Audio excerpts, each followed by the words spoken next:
წარმატების მისაღწევად ჩვენ ძალიან ბევრი რამ გვჭირდება, ყველაფერს აქვს თავისი როლი და დანიშნულება და იმდენად არის ეს ყველაფერი ერთმანეთთან დაკავშირებული და გადაჯაჭვული, რომ ერთი რგოლის ჩამოვარდნა უკვე იწყებს რღვევას და მთლიანად ჩამოშლას. ერთ-ერთი უმნიშვნელოვანესი და აუცილებელი რგოლი არის წარუმატებლობის მიმღებლობა. თუ ჩვენი წარუმატებლობა არ მივიღეთ, ვერ მივიღეთ, ჩვენ უბრალოდ ვჩერდებით და გაგრძელების აზრს ვეღარ ვხედავთ. საერთოდ ნებისმიერი საქმიანობის დასაწყისშივე აუცილებლად უნდა ვიცოდეთ, რომ ჩვენ სადღაც ფეხი დაგვიზრდება, სადღაც რაღაც ისე არ წარიმართება, როგორც დავგეგმეთ და როგორც დავსახეთ, ყოველთვის გამარჯვების გზით ვერ ვივლით და ეს თუ არ გავითავისეთ, ხო მე ადამიანების უმრავლესობა ერთხელ არ გამოუვიდა, რაღაც ორჯერ არ გამოუვიდა და ფიქრობს, რომ მორჩა ეს მას არ გამოსდის და ანებებს თავს იმ საქმეს, რა საქმესაც შეეჭიდა და სინამდვილეში პირიქით, აი უნდა შევისწავლოთ, ხო, რატო მოხდა ასე, რა არ წავიდა კარგად ეს ჩვენი შეცდომაა, ჩვენგან დამოუკიდებელი გარემოებებიდან გამომდინარე მოხდა, ხო? ეს ყველაფერი უნდა შევისწავლოთ და ეს უნდა გავაანალიზოთ. მიზეზები უნდა ვიპოვოთ და უნდა ვეძებოთ შემდეგ ამის აღმოფხვრის გზები და ან ისე დავსახოთ უკვე თავიდან ყველაფერი, რომ ეს ყველაფერი გავითვალისწინოთ. წარმატებულ ადამიანებს უყურებთ ხოლმე და ჩვენ გონიათ, რომ მათთვის ყველაფერი ასე ძალიან მარტივად მოფრინდა და წარმატებას მიაღწიეს ძალიან იოლად.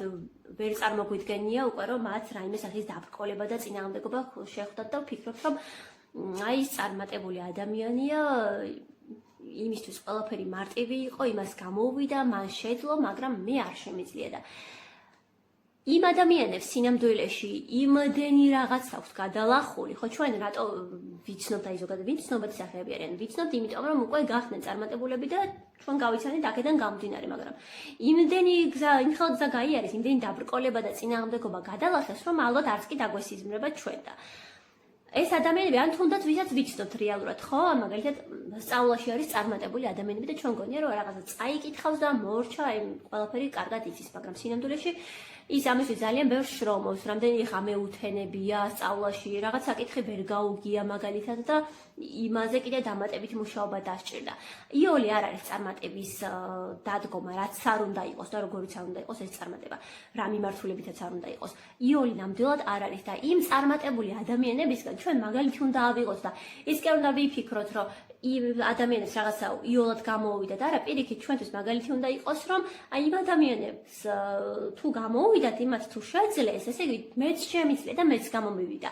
აქ შეჯიბრობითობა არ არის, რომ აი მე შევეჯიბრო, რომ აბა შენ თუ გამოგივიდა, აბა მეც თუ გამომივა. არა, უბრალოდ ჩვენ ხო გვინდა ხოლმე რაღაც ხანდახან დავინახოთ ესე мотиваცია მივიღოთ ხოლმე და შედეგებიც დავინახოთ და ამ შემთხვევაში შედეგები არიან ის ადამიანები, სწორედ ვინც უკვე მიაღწიეს წარმატებას და შეგვიძლია მათგან ავიღოთ მაგალითი, რომ გამოუვიდეთ და ჩვენც გამოგვივა.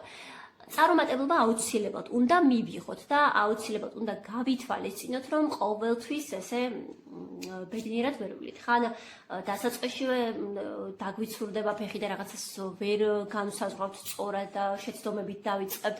ხან სადღაც შუაში წამოგვეწევა და შუაში დაგვიცდება ფეხი, მაგრამ ეს აუცილებლად დადგება. სხვანაირად უბრალოდ წარმოუდგენელი არის და ამისთვის უნდა ვიყოთ ყველანი მზად.